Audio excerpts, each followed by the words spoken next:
আসসালামু আলাইকুম। আমার চ্যানেল মেহেরিমা কুকিং ডায়েরিতে সবাইকে জানাচ্ছি স্বাগতম। আবারও একটি রেসিপি নিয়ে আপনাদের সামনে চলে এসেছে। রেসিপিটি হচ্ছে রুই মাছের ডিম ভুনা। এই রুই মাছের ডিম ভুনা করার জন্য আমি প্রথমে এই যে রুই মাছের ডিমটাকে ভালো করে ধুয়ে এর মধ্যে হলুদের গুঁড়া, মরিচের গুঁড়া, লবণ দিয়ে এটা মিক্সড করে এই যে আমি অলরেডি তেলটা ফ্রাই প্যানে গরম হতে দিয়েছি। আর এই যে আমি এটা এখন এই যে মিক্সড করব।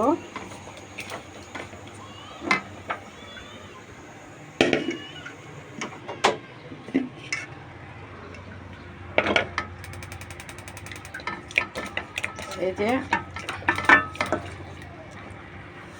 মিক্সড করে ভালো মতো এটা আমি এখন তেলে ছেড়ে দেব।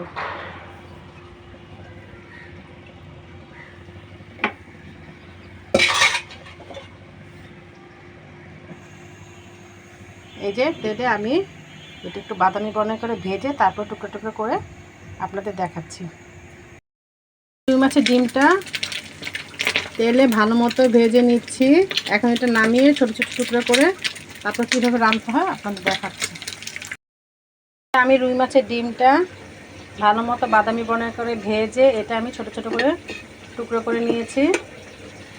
আর এর মধ্যে আমি অলরেডি পেঁয়াজ বাদামি বর্ণের করে ভেজে তেলের মধ্যে এর মধ্যে আদা বাটা আধা চামচ, রসুন বাটা আধা চামচ, পেঁয়াজ বাটা 1 চামচ, কাঁচামরিচ 4টি মাঝখানে চিড়ে নিয়েছি, একটু টমেটো ছোট ছোট করে কুচিনি করে নিয়েছি, হলুদের গুঁড়া আধা চামচ, মরিচের গুঁড়া 1 চামচ, জিরার গুঁড়া আধা চামচ দিয়েছি, আর লবণ স্বাদ মতো দিয়ে যেটা মশলাটা আমি ভালো মতো কষিয়ে নিব। এখন 2-3 গ্লাস পানি দিয়ে কষিয়ে তারপরে মাছের ডিমটা দিব।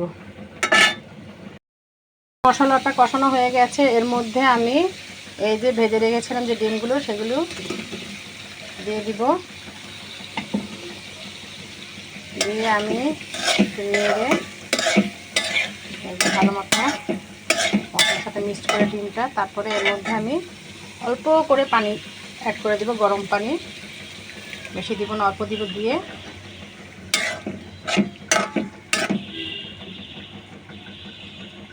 পানি দিয়ে তারপর এটা একটু শুকাক পানিটা, তারপর দেখাচ্ছি। এই যে রুই মাছের ডিম ভুনাটা হয়ে গেছে, একদম তেলের উপরে উঠে এসেছে, মাখো মাখো একটা ভাব হয়ে গেছে।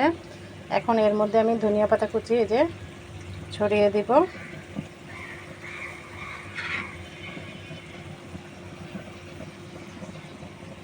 রান্না করে ফেললাম রুই মাছের ডিম ভুনা। এটা দেখতেও যেমন সুন্দর হয়েছে, মাশাআল্লাহ খেতেও বেশ ভালো হয়েছে। আর গরম গরম ভাতের সাথে খেতে তো বেশ ভালো লাগবে। আমার মতো এভাবে আপনারা রুই মাছের ডিম ভুনা করে নিজেরাও খাবেন, অন্যকেও খাওয়াবেন। আমার এই চ্যানেলে ভিডিওটি যদি ভালো লেগে থাকে অবশ্যই লাইক, কমেন্ট, শেয়ার করবেন। আমার চ্যানেলটিকে সাবস্ক্রাইব করবেন, আমার পেজটিকে ফলো দেবেন। আল্লাহ হাফেজ।